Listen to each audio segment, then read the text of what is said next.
All right, welcome to week 7, day 2. Take 2 because I had the microphone muted. Sweet. All right, so today we're going to be learning about three-dimensional vectors, and you might be wondering what the even the disconnection message doesn't make any sounds because I have stream remote on. Okay, so we've been working with 2D vectors, and today we're going to work with 3D vectors, which is kind of a weird concept, but let's get to it. So you're probably making a map something like this, right? A vector of chars named like map. I call it map1 of size rows. Each row is going to be a vector of chars of size columns. And this is a weird syntax, and I apologize for it being weird, but such is life. Okay. Oh, that's why my phone was ringing. Interesting. Okay. So, all right. So there we go. So we have made a 10 by 10 vector, and if we want to print the vector out, we can do something like this: for auto row in the map1, for auto column in the row. So for every row in the map, for every column in the row, we're going to see out the column and a space, and we're going to see out an inline. Okay, so this is not great practice. What are you mad about? Yes, I'm missing an angle right there. Okay, so for every row in the map, for every column in the row, it's going to print the column, and then at the end of the row, it's going to print an inline. This is not good practice, though, and the reason why it's not good practice is because here's learning point number 1 for today. Range-based for loops use the same rules as functions for call by value, call by reference, and call by const reference. Okay. So basically, when to use call by value, when to use call by reference, when to use call by const reference. A lot of students just like kind of give up on trying to figure it out, and they just use call by value for everything. And a lot of times it works, but it's not good. And this is a great example of it. So, and again, auto just means it deduces the type from the right-hand side. So I could have written this as a vector of chars here, and I could have written this as a char here. So every row is a vector of chars, and each column in that row is an individual char. This is exactly the same thing. Okay. So, yeah, you can take your pick which one. I think auto is a little bit more compact. But the thing is, this is call by reference. Or sorry, call by value. And so what this is doing, it's going to make a copy of every row in the map. And then it's going to make a copy of each column in the row. So basically, every element in the map is going to get copied twice. So if your map is like a gigabyte in size, to print out the map, it would duplicate a gigabyte of RAM twice to print it. Which is why I said it's not very good just to use call by value for everything. You shouldn't. It's not good. So you have to, like, it's really helpful if you develop sort of like a default pattern of working with things. Anytime, you pass an integer to a function, you should default to call by value. Anytime you pass a vector or a string to a function, you should default to call by const reference. Okay, and let me write down the rules. Okay, and these are rules of thumb, but you're not always going to follow them, but you're probably always going to follow them, like most of the time. Okay, so rule 1: anytime you pass a primitive, pass it call by value. And so a primitive is int, char, double, long, short, float, etc. Like those built-in types, basically. Pointers, which you don't know yet. Well, right here for completeness sake. Anytime, by default, it's like, it's a rule, but it's like a rule of thumb, maybe. All right. It's, it's a pretty good rule of thumb. Okay, so anytime you pass an int to a function, right, you got like a function named foo, and it takes an integer, you just pass it by value, okay? And these same rules work for range-based for loops. So we've got rule of thumb 2, and anytime you pass a non-primitive, right now you know 2 of them, vector and string,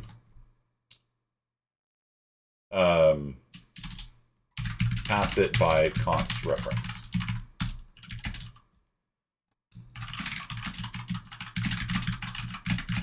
You know vectors and strings so far, but there are a lot more. And then rule of thumb 3, the above doesn't apply when you want to make a change to the original variable. Okay? So if you want the int or the string to change, pass by call by reference.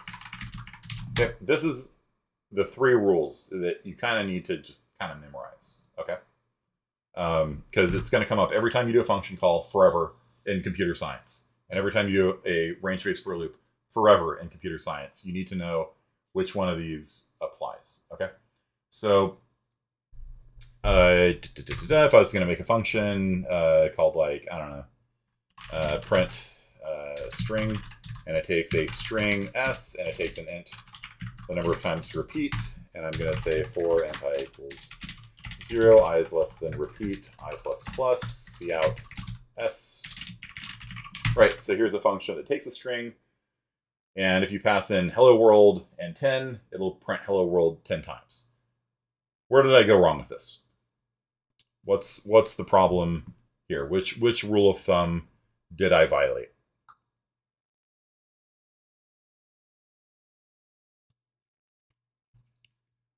Yeah. I'm not changing s, so rule of thumb 3 does not apply. Rule of 3 only applies if you're trying to change it, right? So this should not be called by reference. It should be called by const reference. Okay, this is correct now. Integer should be passed call by value. Okay. So this is a correct function now. All right, what if I was doing, I don't know, like an add function? And I do like const int reference A, const int reference B, cout, or not cout, return A plus B. So what's wrong with this function? And again, it's not like it's wrong in that like it won't compile, right? Like if I say cout, you know, add 10 and 20,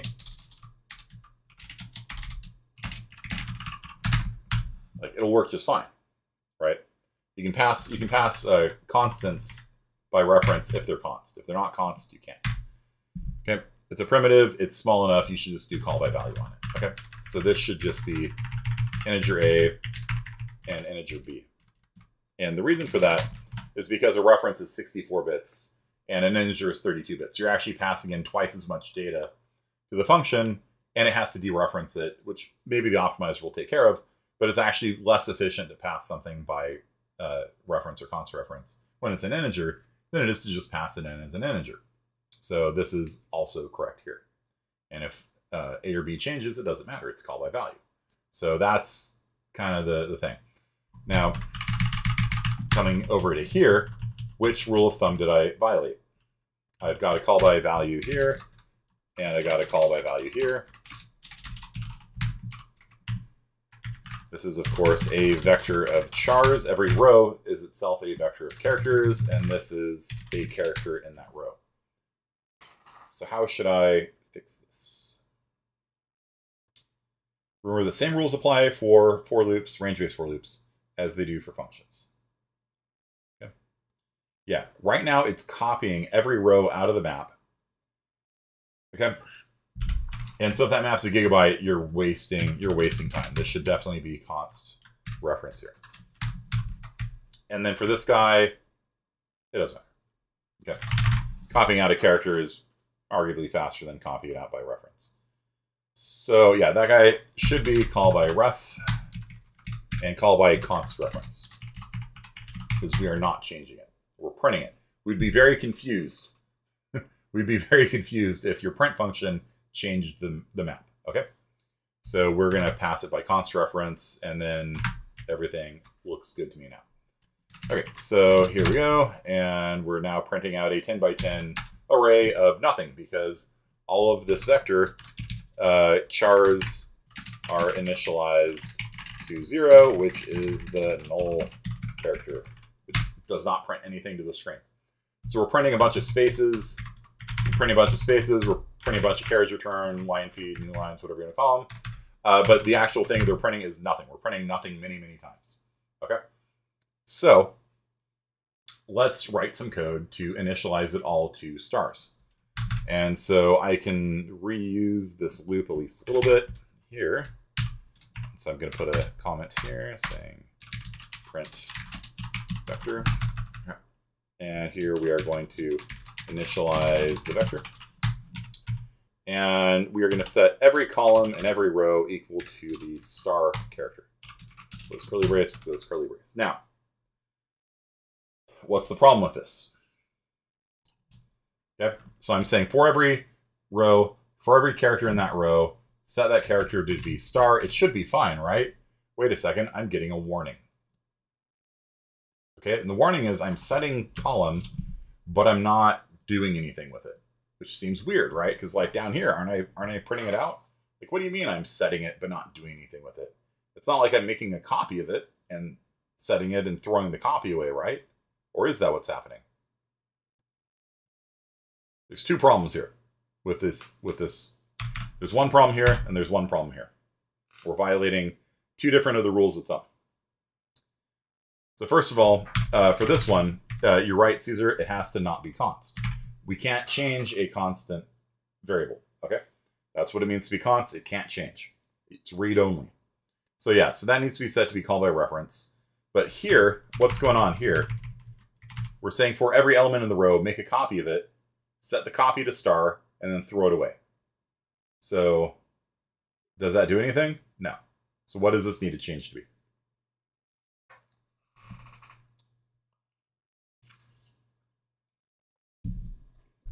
Good. You're right. You're both right. Both of these have to be called by reference as well. This is rule of thumb 3. Okay. If you want to change the map, all that stuff has to be passed by reference and not const reference. It has to be passed by reference. And then you can just do it like this. And if you look at it, like, this is actually fairly understandable code, right? Like any like school kid could look at this code and understand what's happening. You know, every row in the map and then every column in the row is being set to star. Okay. If we were to compile this and pay attention to those warnings, like, don't ignore warnings. Warnings are there for a reason. And when we print it, we get a bunch of stars. Cool. Okay. So this is one way that you can initialize a map. And if you want, you could do something even cooler. You could do like a random map generator. So you can do something like int roll is equal to rand modulus 10. And if roll is less than 4, so we have a 30% chance, right? Then column is equal to space. Else if roll is less than 7, it's another 30% chance. Column is equal to the wall character. Else if roll is less than 8, 10% chance. Column is equal to a tree. Else if roll is less than 9, another 10% chance. It's equal to a rock. Else column is equal to a box or something. Okay. And so this will generate us a nice little random map. Okay. Ta-da! Look at that. I run it. Oh, look, I'm always getting the same random map. What do I need to do in order to make it so that the map will be different every time I run it, as long as I wait at least a second?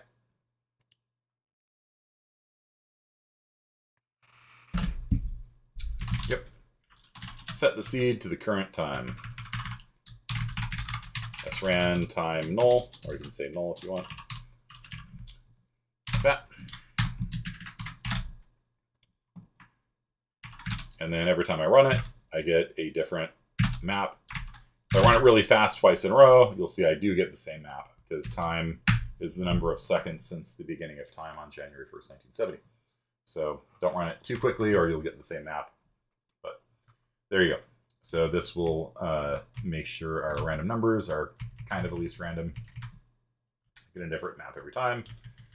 And like if we want to print it, we could do like different colors. You know, we could do H, and we could do something like if the character is a star, if it's a wall, then we will see out red. If the character is a tree, we will there.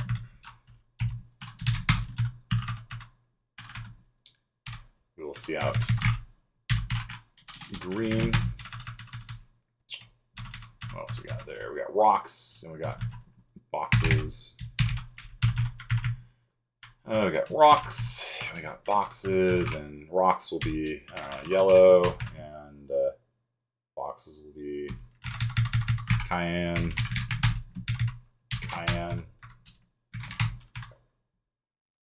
and I'll reset the color every time too. Okay. So now we've got a colored map. Sweet. Okay. So we've got some random walls, we got some green trees, we got some yellow rocks, and some blue boxes. What colors are available? You can find all of those in /public/colors.h. Is this a standard library function? No, it's not. It's been proposed for standardization, but I think the standards committee is not interested in anything like this, much to, I think, a lot of people's disappointment.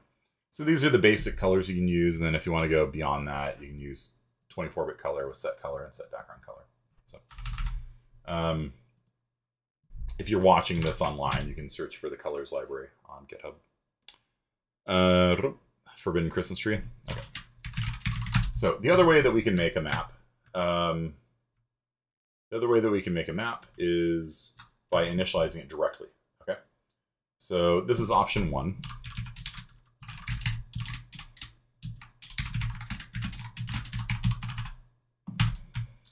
Another option would be something like this. So I'm going to make a vector of chars named map2 equals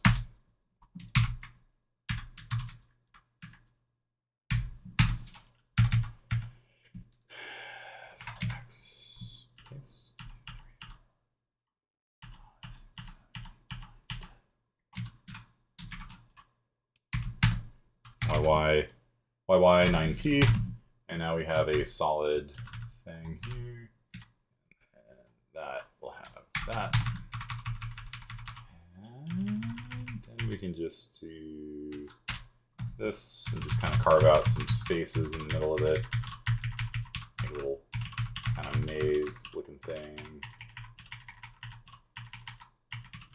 My commander of completion is flipping out over the chill.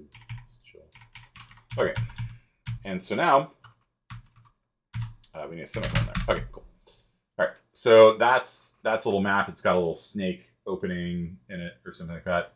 Now, if I wanted to print this, I could copy and paste this code again. But if you ever find yourself copying and pasting a large block of code like this, what should you do?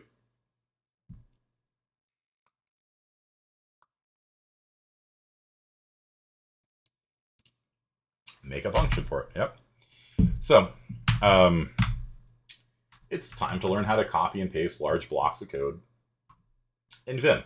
So some students will select it with their mouse. That automatically copies it. And then if you're in insert mode, you can hit paste by right-clicking, and that'll do it. That's one way. It's option 1. Another way you can do it is by counting how many lines it is. This is line 41. This is line 54. So I don't know. It's like D13D. Oops, 1 too short. D14D. There we go. Right. So that's an option. Just count out the number of lines, and I've actually gotten pretty good at eyeballing how many lines things are. Let's make the thing first. Print mapu, and it's going to take a vector of chars, but I'm going to be passing a vector to a function. How should I? Which rule of thumb applies? I'm making a function that is going to print a map. So how should map be passed in? It's going to be a vector of chars. Should I pass it in by value, by reference, or const reference? What do you think? Which rule of thumb applies? Is it a primitive? No. Rule one doesn't apply. Is it non-primitive? Yeah, so it's either 2 or 3. So the question is, should a print function modify your map? What do you think? Do you guys think that if I called print, hey, print my map, that it should erase the map or something? Yeah, I don't think so either. That sounds like a bad idea to me. So I'm going to pass it by const reference. So this is rule of thumb number 2. Okay. And so what I'm going to do is I'm going to come down here and I'm going to show you another trick that is called Shift V. Okay, so Shift V goes into visual mode, so you can actually just select the stuff that you want. A lot of students find that easier than like counting lines and things like that. V for visual mode allows you to like kind of move your cursor around, and like it's kind of like in Microsoft Word, you like click and drag and you can like select text and stuff like that. Shift V does a line at a time, so it's pretty good for this kind of stuff. So you just come up here, once it's all selected, tap D to delete it, and then without doing anything else, hit P to paste. Okay, and then we're getting a compiler error because the map is called map now instead of map1. So there we go, and everything looks good. It's void function, so it doesn't return anything. Okay, all right, cool. So we've got map1, which is randomly generated, map2, which is handmade, and then I could do, for example, print map1 and print map2. You guys understand? So rather than having to copy and paste that code, I just put it into a function. Was it V to cut it? It is Shift V. Shift V selects, it highlights entire lines at a time. So V is visual mode and allows you to like kind of like click and drag like you are in Microsoft Word. Shift V though is line selection. Kind of like when you're in Microsoft Word and you go on the very left edge of Microsoft Word and click, and it selects the entire line. Super useful. So if you hit Shift V and D, it deletes it. And then Shift P to paste it. 5 Shift P, paste it 5 times, that kind of stuff. Okay. So, yeah. So that's a great way of kind of moving text around. You can also just select it with your mouse and then right-click, select copies, right-click pastes. Also, Control Insert copies and Shift Insert pastes. You can also set a mark, MX. Sets a mark named X, and then I can say D single quote X, and it deletes everything between the point you're at and the mark. And I can always single quote X and jump back there. So there's a lot of tricks. If you screw up, then you probably want to save without quitting. So let's do some Vim tips. Number 1, :Q exclamation mark, save without quitting. Nope, sorry, backwards. Quit without saving. Okay. Number 2, Shift V, line select in visual mode. D to delete. D to paste below. Shift P to paste above. 5P to paste 5 times, etc. Okay. D13D deletes 13 lines. So I'd like for you guys to use that. Because I've seen a lot of students like, oh, I made a mistake. And then they just like, they like do this. They like go to the end of the line. And then they go into insert mode. And then they start erasing. I'm like, no. Don't do that. Okay. Yeah, DD deletes a line. P pastes the line. Y copies a line. YY copies a line.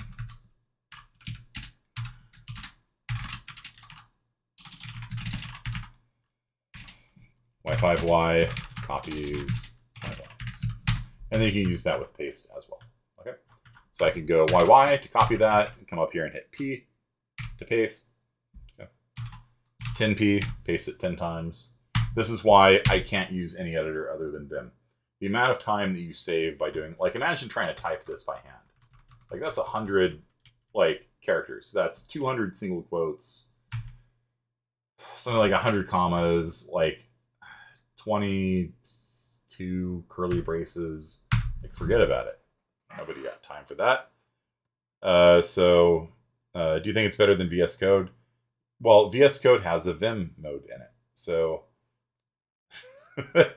I don't hate VS Code. I think it's like, all right, you know, I just don't like the name. I don't think they should have called it Visual Studio Code because it sounds like Visual Studio Community and Visual Studio Enterprise, which are completely different products and have no relation to VS Code whatsoever.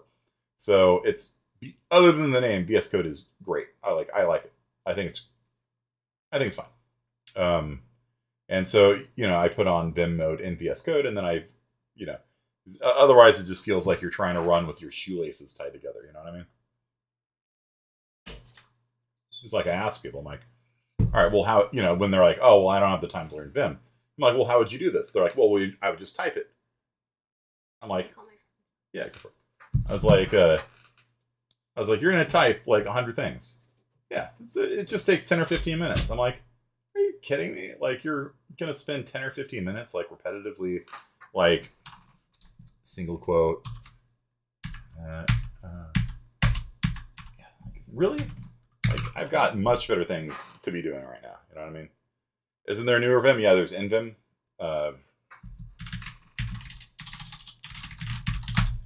And it looks pretty similar other than the status bar down here. Okay. So, to come to our point for today, 3D vectors. Okay. So let's say I start like making a lot of these maps. You know, like maybe I'm going to make it so that like, you know, for your RPG assignment, right? Maybe the first map is randomly generated. The second one takes place on this like, oh, let me run it too. I haven't compiled it in a while. And so you can see the randomly, I printed map 1, printed map 2, and we got this cool like snake, you know, maze kind of thing going on. Let's say I end up having like 10 or 20 maps. I don't want to have 20 different variables for all my maps. You guys know what I'm saying? So wouldn't it be nice if I could make a vector to hold all of my maps? Do you guys remember my rule? Like by the time I've made about 3 variables, I start looking at putting them into a vector. You guys understand? So like I would like to have a maps vector that holds all of my maps. Are you guys with me?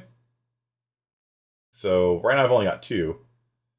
But like if I'm going to have like 20 maps, I don't want to have to make 20 variables. Like that's excessive. I really don't want to handle that. So the type of a vector that holds some sort of map, I'm just going to leave that as a placeholder. It's not going to work. This isn't real code. I'm just going to call this my maps vector. Okay. So whatever type my map is, I'm going to put that in there. So what is the type of my maps? What type is it? Strings? They look like strings, don't they? And in fact, I could have done a vector of strings. A vector of chars is in fact very close to a vector of strings. But it's actually a vector, a map. This map, the type of map 2 is a vector of chars. It's a 2-dimensional vector. It's a 2D data structure. Okay. So somebody that holds maps is going to be a vector of char.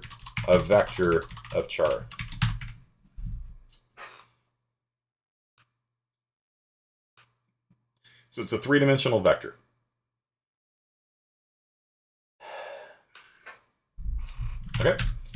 And I can even initialize it. I can initialize it to map 1 and map 2. Check it out. All right. And I can do something like print map maps.at0. So this will print map 1, essentially. Print map.at. That's map 2. If I was living dangerously, I could even use square brackets like that. And so this line of code here and this line of code here are the same as these 2 lines of code down here. Okay.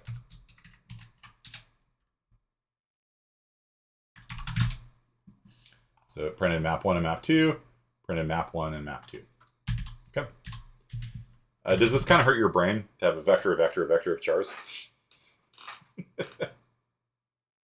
You can think of it as like, I don't know. It'll probably hurt your brain if you think about it too much. But like imagine like the pages in a book. And like each page, like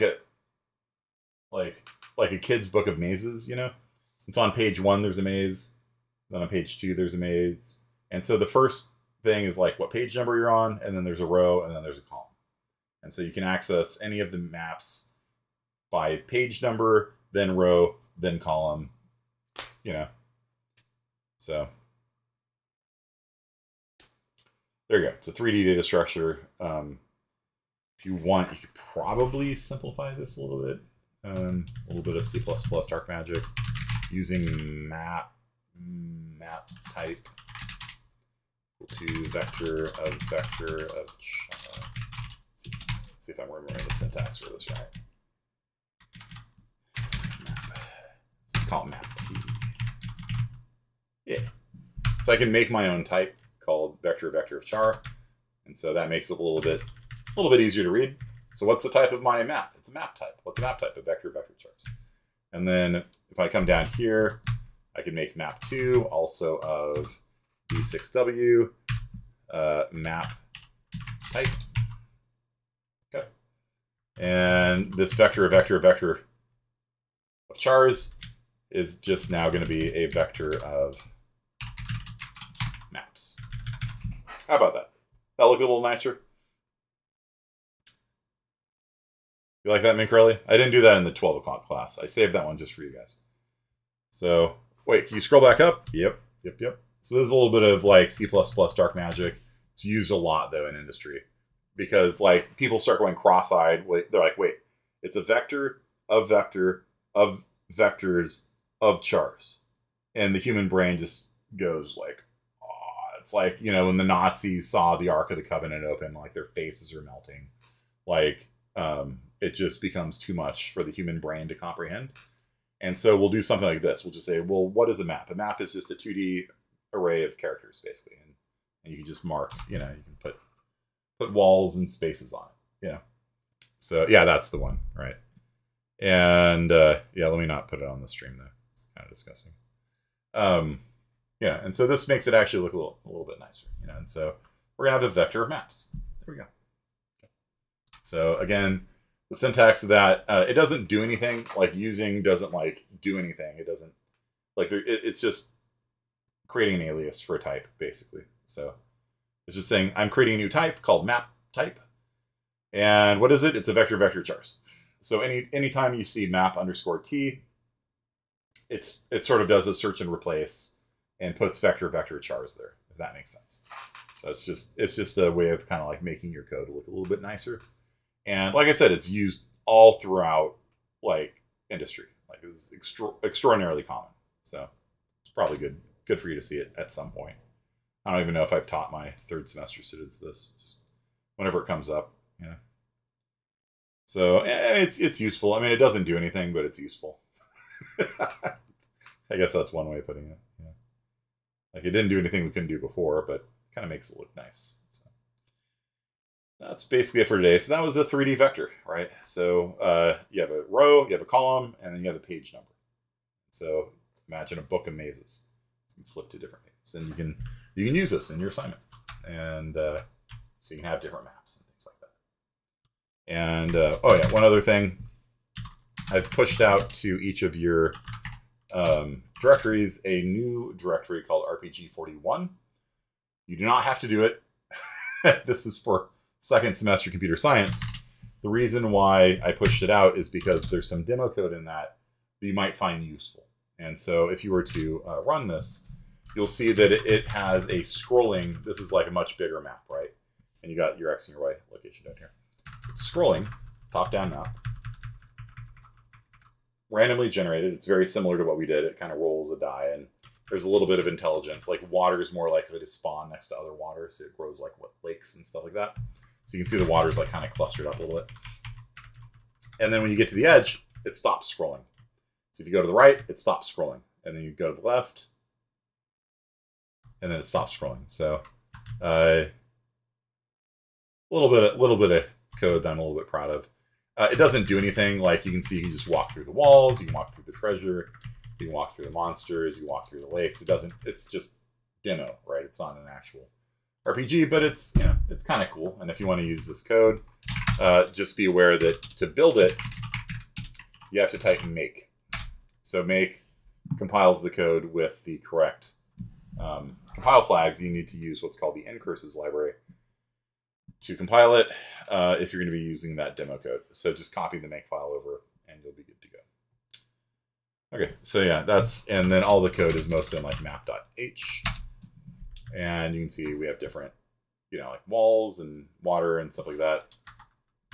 The world is 100 by 100. It shows 30 by 30 at a time.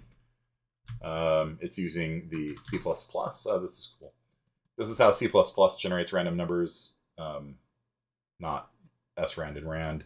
This is a better system, but whatever. And then you can see, like, look, this is basically what we just did today, right? So it rolls a random, you know, rolls a random number, and then, you know, picks, you know, wall or treasure or something like that. All right, so that is it for today. Hope you guys got a lot of work done on your projects, and we will continue this on Friday, working with files for the first time. So your Zybooks is up. One of the students reminded me that we didn't have the we did not have the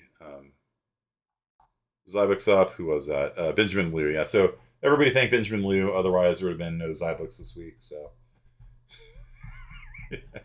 I am kidding. I'm kidding. So that's it, and I'll see you guys on Friday. All right. Peace out.